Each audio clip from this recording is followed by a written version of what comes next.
বন্ধুরা, লাউ গাছে দেখুন এই যে ছোট ছোট কড়ি এসেছে। এই যে দেখতে পাচ্ছেন, এই দেখুন। হ্যাঁ, তো আমি এখন এর পরাগ সংযোগ করিয়ে দেব। আমি হলাম চাষির বেটা, আমি চাষ করি মাঠে ঘাটে। আমি এখন এদের পরাগ সংযোগ করিয়ে দেব, সেটা আপনাদের আমি একটু তুলে ধরছি। দেখুন কিভাবে করতে হয়। এই যে পুরুষ ফুল ফুটেছে, এর রেণুটা আমি নিয়ে নেব।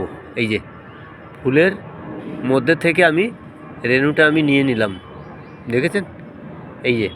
এই লাউয়ের আর একটা ফুলের দিয়ে আমি এই যে পুরুষ ফুলের রেণু আমি নিয়ে নিলাম।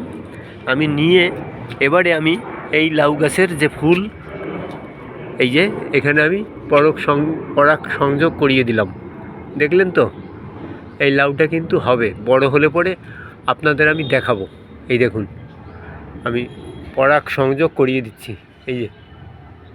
এই পরাগের যে রেণু, পুংকেশর এবং গর্ভকেশর, সেইটা মিলন ঘটিয়ে দিলে লাউ হয়ে যায় বন্ধুরা।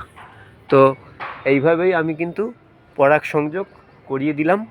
আপনারা দেখলেন। প্রত্যেকে ভালো থাকবেন। Tata, bye bye. প্রত্যেকের যেন দেখা পাই। ধন্যবাদ।